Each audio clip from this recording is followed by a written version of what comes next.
Hello my dear friends, you're on the Military Summary channel, and today we will discuss the situation in Ukraine on the 12th of June of 2023.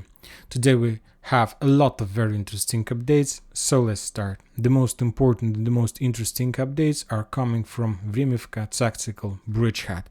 As we discussed in the previous videos, the Ukrainians, as a result of offensive operation during the bad weather period of time, managed to return control or to capture the settlements like Niskuchne, Starozhova, Blagodatne, and some sources were saying that Ukrainians managed to enter Makarovka, and most of the Western mappers have already updated their own maps showing that settlement or in the gray zone or under Ukrainian control, but the Ukrainians haven't provided any photo or video confirmation that they managed to capture that settlement. From the other side, the Russians confirmed, at least yesterday in the evening and during the previous night of the local time, that the Ukrainians did manage to enter this settlement and to capture and to establish control over that settlement for a few hours, but this morning of the local time, when the weather got better, the Russians launched massive counter-offensive operation in this area, and as a result of that attack, the Russians returned control over Makarovka, and probably the Russians managed to return control over the northern area of this settlement. For now, we're not going to update this map like with the red color. We will keep the map like this, showing just the red flag above the territory of Makarovka, because the previous experience that we have from the battle for Oreha, for Zaporizhzhia area, we see that during the day the Russians in the previous clashes were able to restore controls over the settlements that they lost during the Ukraine offensive operation, and the Ukrainians during the previous battles were able to capture the Russian settlements during night. So during the day this settlement was under Russian control, so we need to wait for another night of the local time, and if the Russians are able to hold this settlement for another night, then we will update this map and we will color this territory in red color. The Ukrainians during the previous day made a lot of attempts to attack the Russian positions all over the Vremivka tactical bridgehead. The Ukrainians were attacking the Russians in the settlement, in direction of the settlement Livadne. That attack was repelled. There were at least 3 waves of attacks from the Ukrainian side, and during those attempts the Ukrainians lost around 120 soldiers and 5 armored vehicles. If you remember, the Russians destroyed the road that connects Novodarivka and Priyutne, so currently the Ukrainians don't have possibilities to use these, to cross this red line, and the only possible solution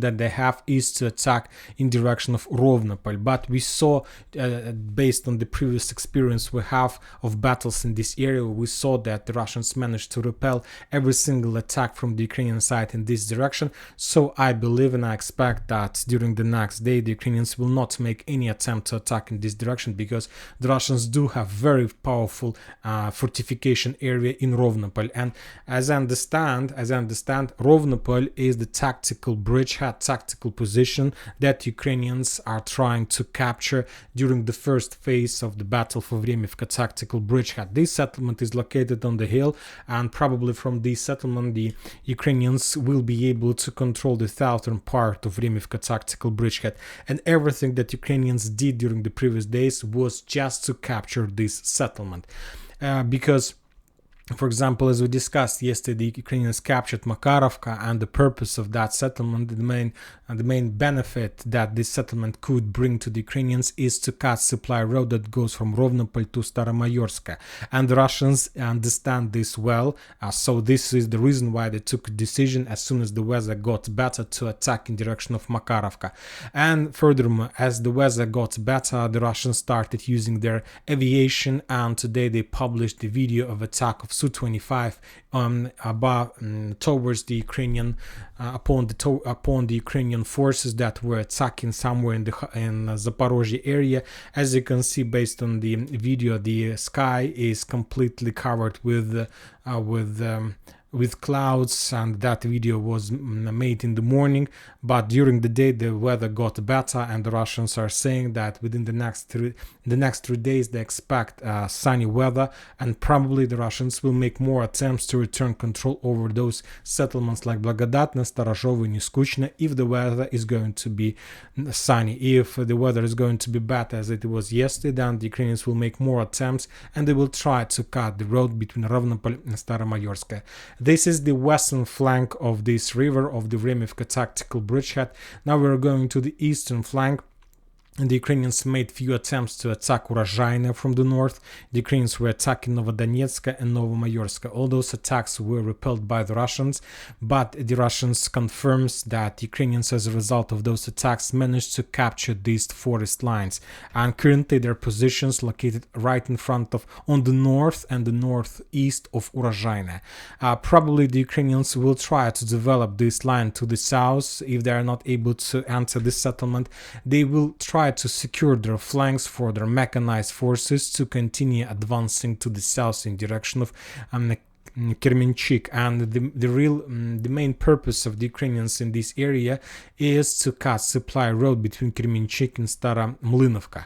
As you can see, these three settlements has at least two supply roads that the Russians they're used to supply and support forces on this front line. The first goes from Staromlynovka and the second one from Yevgeniivka to Novomayorsk and so on. And the Ukrainians, as we discussed during the previous day, made at least few attempts to attack in direction of Novodonetsk and in direction of Novomayorsk. So these are vital settlements, Novodonetsk and Novomayorsk, if the Russians want to keep control over Kremenchuk. And if the Russians lose control over Kremenchuk, then the Ukrainians will achieve operational square, and after that they will be able to continue advancing to the south in direction of Volnovaha, Krasnaya Polina, and so on.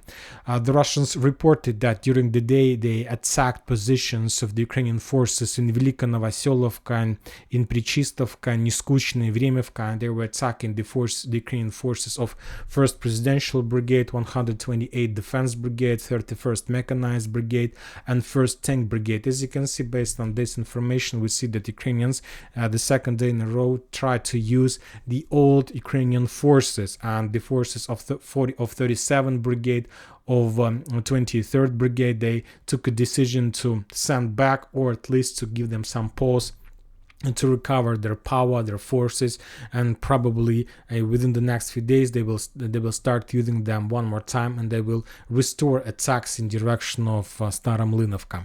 And that's it about Vremivka tactical bridgehead. Now we are going to the west, and we are going to talk a little bit about Huliaipole. The Ukrainians made another attempt to attack Russian position in direction of Dorozhnyanka. That attack was repelled by the Russians. Furthermore, Huliaipole is a very important logistic hub that Ukrainians use to make some kind of exchange of the forces between Orekhov and Velika Novoselovka bridgehead, Vremivka tactical bridgehead, and the Russians, as a result of air intelligence, managed to discover like movements and accumulation of the Ukrainian forces in Huliaipole, and as a result of artillery attack or missile attack, they destroy ammo depot or accumulation of forces or position of the Ukrainian forces. Currently, why we don't know the real damage that the Russians managed to deal, but as you can see, the explosion is very heavy. Now we are going to Orekhov bridgehead, or as we start calling this area the Bradley Square. The Ministry of Defense of Russian Federation reported that as a result of fierce fightings on this bridgehead, the Ukrainians lost 250 soldiers, 14 armored vehicles, including 5 tanks and 2 artillery systems, 1 Akatsa and 1 D-30 howitzer. As we discussed, as soon as the weather got better, the Russians started using their aviation massively, and they sent their helicopters to support Russian forces in this area. And the Ministry of Defense of Russian Federation published another video how the Russians using the helicopters Ka-52 was attacking the Ukrainian armored vehicles that were running and going among the brushes and forest lines. So this is the situation on this front line. The Russians are saying that the Ukrainians haven't made there were no many attacks from the Ukrainian side. There were no massive attack at all. If there were any attacks, mainly they were like Reco and combats, not even Reco in force. And because of bad weather, when talking about Vremivka tactical bridgehead, bad weather works in Ukrainian favor, because the Ukrainians were attacking in the lowland along the rivers with the infantry. And when talking about Orechov, bad weather played in Russian favor, because the Ukrainians mainly use their heavy weapon, and because of rain, it's very difficult to use the heavy weapon on this front line. The Russians reported that as a result of artillery attacks and missile attacks, they managed to destroy the very headquarters or command center of 47th Brigades, a newly created brigade in Orechov. They haven't provided us any information about the losses, about the level of losses of the Ukrainians, but they're saying that there was a very heavy explosion. Furthermore, the Russians destroyed the positions of the Ukrainians' 65th Mechanized Brigade in the vicinity of Novodanilovka. This is 65th Mechanized Brigade and this is 47th, so the Russians are trying to suppress and pin down these forces and not to allow them to restore during this rainy operational pause. Furthermore, the Russians published very interesting video. They're saying that this video took place somewhere in Zaporizhzhia front line, but they are not saying exactly where did that happen. And there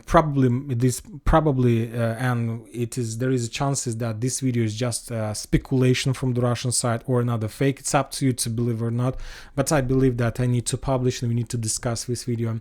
On this video you can see that few soldiers are going along the railroad ways, and at some point they're getting their wounded soldier. This is Ukrainian soldiers, not the Russian soldiers. As you can see, the Ukrainians picking up the Ukrainian wounded soldier and they're bringing him to the trenches, and after that they're trying to help him and maybe to make some first medicine help or something like this. And on the next like seconds, you are going to see the Ukrainian, probably this is Bradley, that were going along the forest lines. As you can see, there are a lot of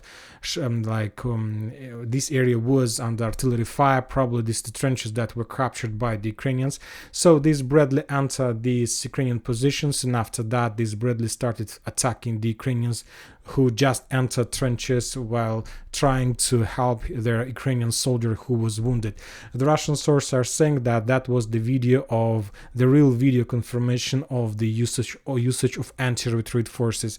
The Russians were saying that Ukrainians don't want to, not like to have wounded, they don't want the information about the Ukrainian failures on the combat lines got back to the main forces, probably, or these soldiers.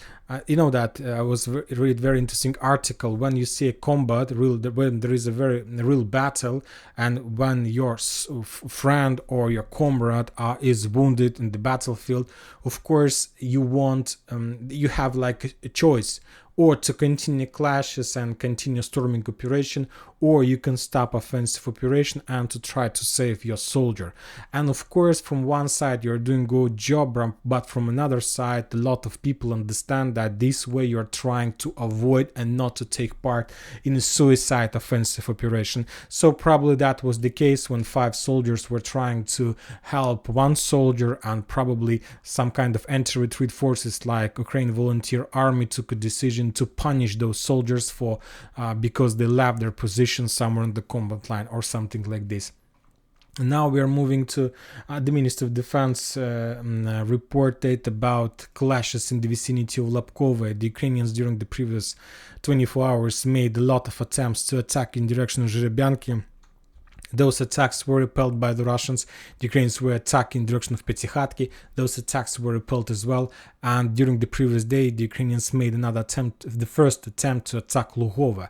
And that attack was repelled by the Russians as well.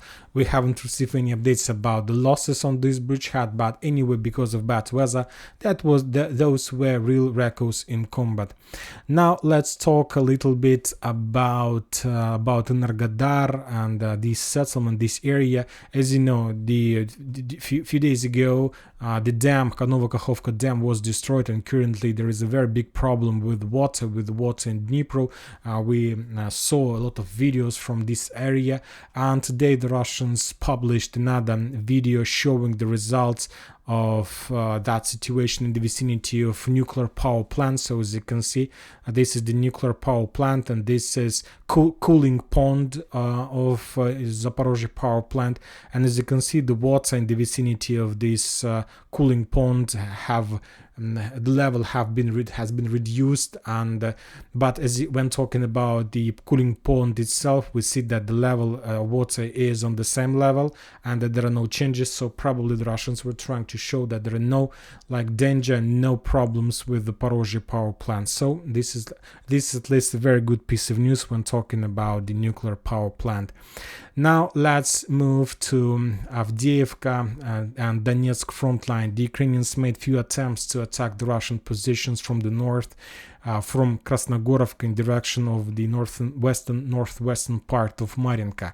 And probably those attacks were pretty successful, because today we got the first update from the special unit Akhmat that they stacked in Marinka. We were expecting that especially in Akhmat was going to capture Marinka at least by the end of June, but today some Russian sources were saying that especially Akhmat has some problems in these directions, and currently they're trying to change their plans and find a solution how to capture the rest of Marinka. Furthermore, the Russians are saying that they repelled another attack in direction of Pervomaiska. Probably the Ukrainians were attacking from the west and the Ukrainians were attacking from the north. And furthermore, the Russians reported that during the previous day, the Ukrainians lost 140 soldiers, 5 armored vehicles, and 1 artillery system D-30 in the vicinity of on the Donetsk front line. When talking about Bakhmut, there are no changes during the previous 24 hours. The Ukrainians continue attacking in direction of Berkhovka, Yagidne. The Ukrainians can try to attack in direction of Klishchiivka. Furthermore, the Ukrainians are saying that as a result of previous clashes, they managed to develop a bridgehead in the vicinity of this settlement, but the Russians haven't confirmed this information, so probably maybe the Ukrainians managed to capture some gray zone, or they captured the settlement that they lost during the previous day, or something like this. We'll see. Now we are going to the north and Stolidar front line. The Ukrainians made another attempt to attack the Russians in direction of Stolidar from this direction, but that attack was also repelled by the Russians, and the Ukrainians were forced to step back on their positions in Vasyukovka-Zeleznyanskaya line. Very interesting updates are coming from Bilogorovka. Today the Russians published at least 2 videos from this settlement. The first one is related to destroying of tank who was going. There was a convoy column that were heading from, let's say, Verkhnekamyansk in direction of Bilogorovka. Probably those were the forces of 51st or 81st brigades, and the Russians managed to discover those forces and to attack, probably using the Krasnopol or something like this. And as a result of that attack, one of the tanks in that convoy was destroyed. Another interesting video arrived today from Bilogorovka, from this industrial area. As you can see, the Russians published a video how there were this week were attacking the Ukrainians in this industrial area. You see this water reservoir. If we zoom in, we're gonna see this water reservoir to the south. So basically this video from the Russian side confirms that this settlement one day, somewhere a few days ago, a week ago, was recaptured by the Ukrainians, and currently this territory is under Ukrainian control. Probably this area is under responsibilities of Special Unit Akhmat as well. Probably they have some problems and probably they took a decision to step back towards the defense, like Lysychansk defense line. As you can see on the east from this Bilogorovka is a very powerful fortification area, and probably the Russians took a decision to make a small operational pause until at least they will be able to resolve the issue and to win the battle for Zaporizhzhia and Vremivka. Vremivka. The Russians report they destroyed the MO depot of 67th Brigade in Tarskoye. And when talking about Liman and Kupiansk front line, there were no heavy clashes, just regular things like artillery duels and so on. And the level of losses is the lowest in comparison with the previous days. The Ukrainians lost 90 soldiers, 7 armored vehicles and 4 artillery systems in this area. As you can see, almost nothing have changed since in comparison with the previous days. Very interesting updates are continue coming from the south, from Black Sea. Today, yesterday we discussed during the attack against the Russian ship in Black Sea. There was a turn of United States Global Hawk to control Black Sea, and today the Global Hawk was replaced by the United Kingdom RC-135 River joint, and currently during the day this drone was flying above Black Sea and trying to give as much as possible intelligence information to the Ukrainians. Probably they were trying to analyze the situation in Crimea, and I believe that the next days we need to expect more attempts from the Ukrainian side to attack Crimea and to attack Zaporizhzhia. One more time, starting tomorrow, the sunny weather is going to return back to these front lines. So probably starting from tomorrow, we are going to see a lot of more attempts from the Ukrainian side to attack the Russian positions along the Zaporizhzhia defense belt. And that's it for today. Military Summary channel reminds to condemn any violence in the world. Thank you for your watching. Subscribe to my channel, put your likes, join my Patreon, and have a good day. Bye bye.